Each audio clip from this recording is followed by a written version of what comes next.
Bonjour et bienvenue dans l'Instant Bible, un moment pour souffler, réfléchir et peut-être voir la vie autrement. Aujourd'hui, une question un peu inattendue. Et si Dieu choisissait de répondre, non pas par une voix du ciel, mais par les autres? Un proche, un inconnu, une parole qui tombe à pic. Et si parfois Dieu passait même par moi? C'est tout de suite dans l'Instant Bible.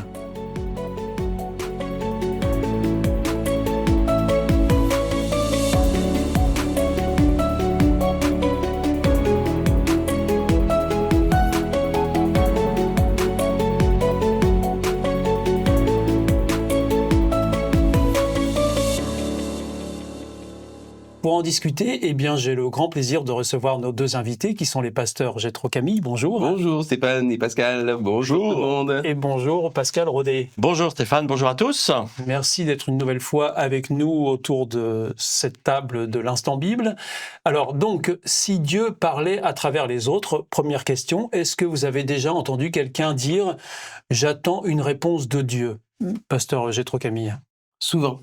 Oui. Souvent, parce que je suis pasteur et que beaucoup de gens qui fréquentent les églises ont un rapport avec Dieu dans lequel Dieu est susceptible de répondre à leurs besoins. Et beaucoup de gens donc formulent des questions à Dieu, demandent des choses, demandent à être guidés, demandent même des choses matérielles, et puis attendent une réponse de Dieu, et puis bien souvent la réponse ne vient pas, et puis parfois la réponse arrive. Parfois la réponse arrive. Parfois la réponse arrive. Mais alors... est-ce que je dois être honnête ou est-ce que je dois défendre mon beefsteak? Ça, c'est la question. Soyons honnêtes. Soyons honnêtes. 10 personnes vont demander une augmentation de salaire. Une va l'obtenir. On va attribuer à Dieu cette augmentation de salaire. Ce sera peut-être le cas, mais peut-être pas. Nous, on n'a pas les moyens techniques de vérifier l'action de Dieu. Et souvent, dans les églises, on va retenir 7 exaucements et on va oublier les 9 non-exaucements.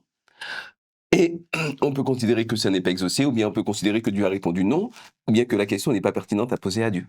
Alors on peut regarder les choses de différentes manières, mais en tout cas, pour répondre à la question, est-ce que des gens disent « j'attends une réponse de Dieu ?» Oh oui, il y a plein de gens qui attendent des réponses de Dieu, ça c'est certain. Et alors, pasteur Pascal Rodet, est-ce que ça vous est déjà arrivé de demander à Dieu quelque chose de précis et d'avoir la réponse adéquate? Dans l'expérience de vie du chrétien, on passe tous à ce moment-là, et moi y compris. Il m'arrive encore d'ailleurs de me poser des questions très souvent, principalement lorsqu'il y a des grands choix à faire dans la vie, et c'est souvent le cas qui se passe. Et je rejoins un peu la remarque, quel genre de questions on pose ou quels signes on pose à Dieu pour avoir une orientation. Parce que, encore une fois, une augmentation, ça fait bien, c'est bien. Le pire, c'est une place de parking juste à côté de l'église. Merci Seigneur de me l'avoir laissé pour moi. Tant pis pour les 100 autres membres d'église qui doivent tourner autour. Y compris celle qui a une jambe cassée. Voilà, exactement. Je crois qu'il y a un choix Ça balance un peu, là. Disons qu'à un moment donné, il faut être au clair avec Dieu. Je crois plus en ma relation de vie au quotidien avec Dieu et avec les autres que en demandant systématiquement tous les jours un signe pour que Dieu me fasse vivre. C'est moi qui vis, Dieu vit au travers de moi, mais c'est pas lui qui va me donner les grands choix et orientations de ma journée ou de mon emploi du temps. Il va pas travailler à ma place. Il va pas travailler à ma place, il va pas... voilà, c'est à un moment donné, il y a des miracles, et j'y crois, et je crois encore, c'est pour ça que je demande des choses à Dieu, c'est pour ça que je demande des signes à Dieu. En ce qui vous concerne, c'est plutôt dans les grandes orientations de votre vie. Voilà, c'est-à-dire qu'à un moment donné, je prends le dernier exemple que j'ai en tête. Il y a 2 ans, je finissais le mandat que j'avais à l'Union où je travaille. En principe, je reviens pasteur dans une église normalement, mais c'est quand même une décision pas simple. Qu'est-ce qui va se passer? Comment? Un peu l'inquiétude, etc. Seigneur, selon ce qu'on va me demander de faire ou selon ce qui va se passer, aide-moi à me dire ce qui est le meilleur. Parce que c'était une période, en effet, que c'était assez compliqué. Donc, il y avait des tas de choix, des tas de possibilités. Mais quoi choisir? Et c'est toute une suite importante. La question est simple, Seigneur, montre-moi. Et c'est vrai qu'avec prière, avec signe en disant à un moment donné, Seigneur, fais selon ta volonté et ce qui paraît être le mieux pour moi et pour ma famille, ça s'est déroulé avec des confirmations. Mais voilà, ça c'est une période, il y a 2 ans. Voilà, c'est pour moi, c'est encore un appel de Dieu, mais c'est pas le bouton qu'on appuie tous les jours pour savoir ce qui va être. Ça me paraît très important ce que dit mon ami Pascal, parce que en fonction de la représentation que vous avez de ce que c'est que Dieu et de ce à quoi ça sert, vous pouvez vivre une vie spirituelle soit catastrophique et très dépendante des événements et des circonstances, soit une vie spirituelle profonde, stabilisante, épanouissante, mais qui ne dépend pas des événements et qui ne dépend pas des circonstances. Ça, c'est au niveau individuel. Au niveau relationnel, c'est hyper important également. Pour une raison très simple, c'est que, supposons que Pascal soit dans une grande difficulté, maladie terrible ou bien une crise financière, un deuil, enfin vraiment une grande difficulté. Et que moi, de mon côté, j'aille globalement bien et que je prie, disons par exemple, pour que mes cheveux repoussent. C'est une obsession un peu rare. C'est quand même, ça revient souvent. Oui, et oui, c'est dur. Et que Dieu fasse repousser mes cheveux, ce qui est tout à fait superficiel, parce que de toute manière, je me rase le crâne, mais qui ne répondent pas à la prière de Pascal. Cela pose un vrai problème spirituel, dans le sens que Dieu, je sais pas, pensons à un vrai exemple. Par exemple, je vois beaucoup de joueurs de football qui marquent des buts et qui font un signe de croix et qui disent c'est Dieu, c'est grâce à Dieu que j'ai marqué un but. Dans le même temps, à côté, des gens se font assassiner, il y a la guerre à droite, les Gazaouis se font lyncher, enfin c'est une catastrophe, le monde est une catastrophe, l'Ukraine, toutes ces choses-là. Et donc Dieu va se soucier par contre de ce que tel joueur marque des buts, et donc toute ton attention sera focalisée là-dessus. Du point de vue relationnel, c'est difficile parce que ça engendre une forme d'injustice et d'incompréhensibilité totale sur l'action de Dieu.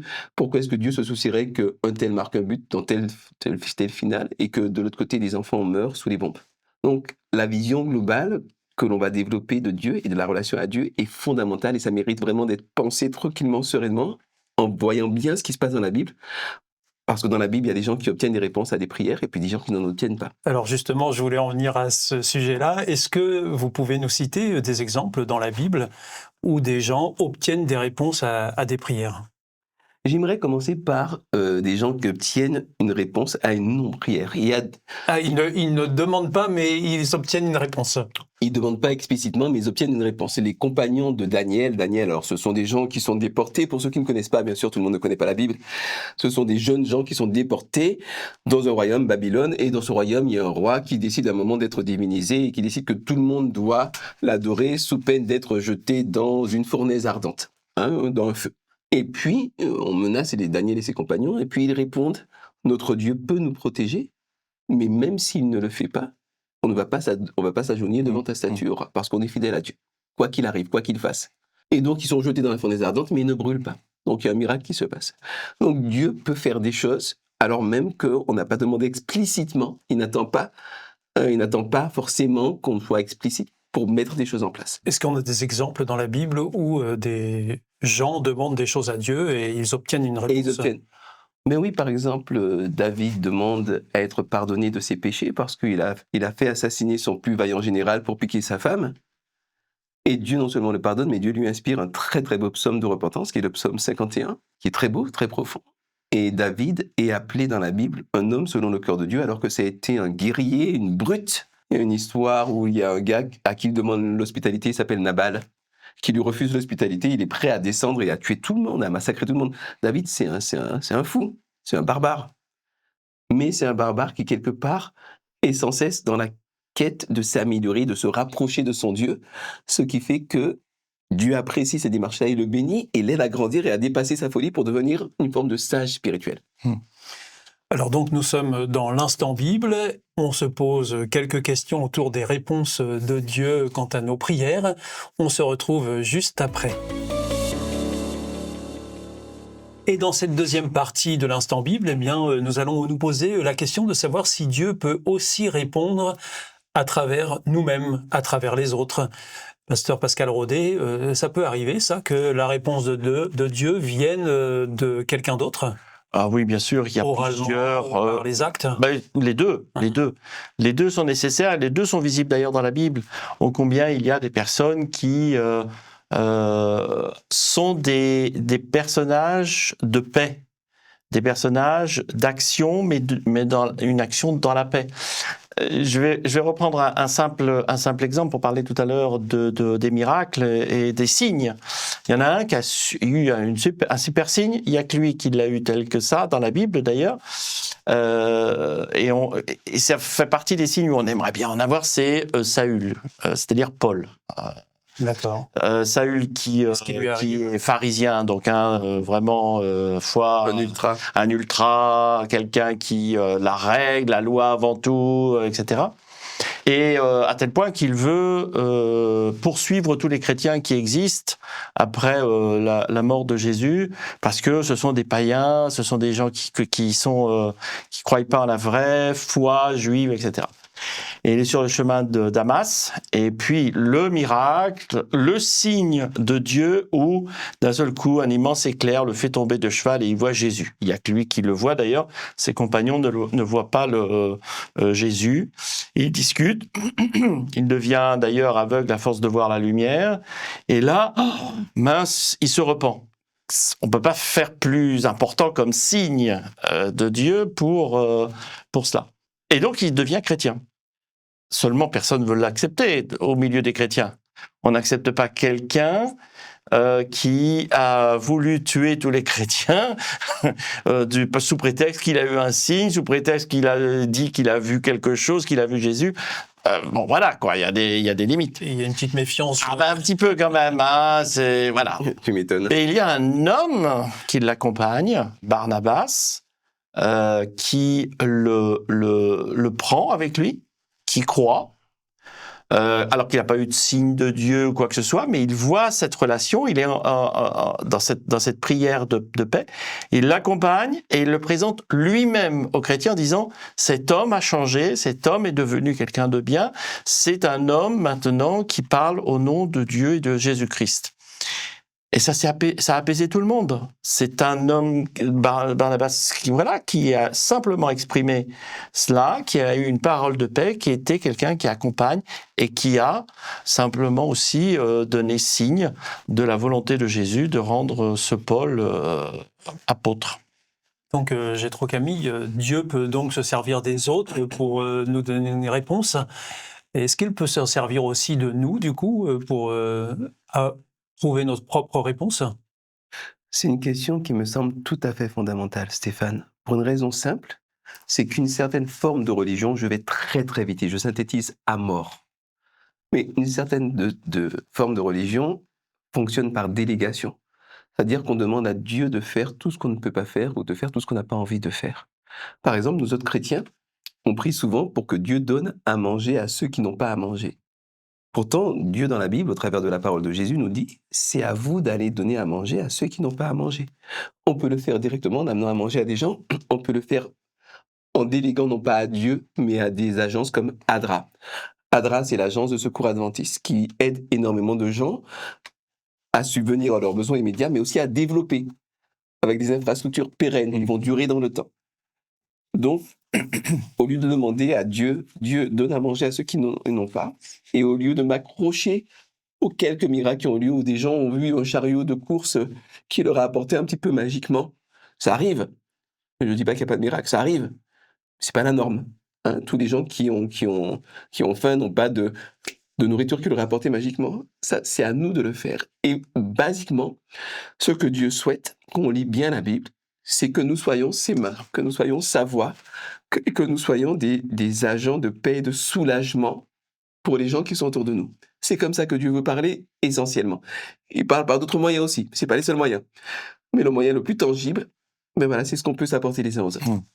Et alors pour terminer, je m'adresse à vous deux en même temps. Est-ce qu'il vous est déjà arrivé, sans le savoir, d'apporter une réponse à quelqu'un?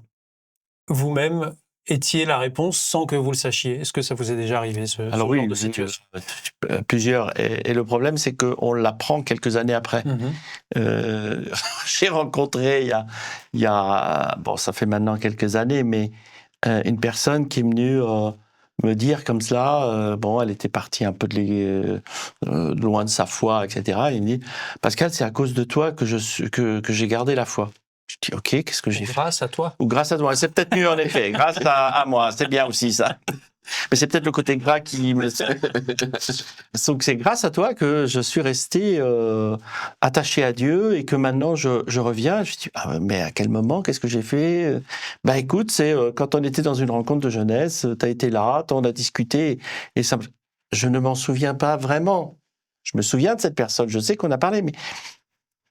Voilà, c'est à un moment donné, je crois profondément qu'on peut être un instrument entre les mains de Dieu pour aider, encourager, apporter des paroles qui vont aider, et parfois sans s'en rendre compte. Et c'est bien. Intentionnel. Et sans que ce soit intentionnel. Et c'est bien. Mhm. Dieu est aussi présent dans ce genre de situation-là. Merci beaucoup à vous deux, pasteur Pascal Rodet, Jétro Camille, d'avoir été avec nous ici sur ce plateau pour discuter ensemble autour de ces sujets qui nous intéressent vraiment.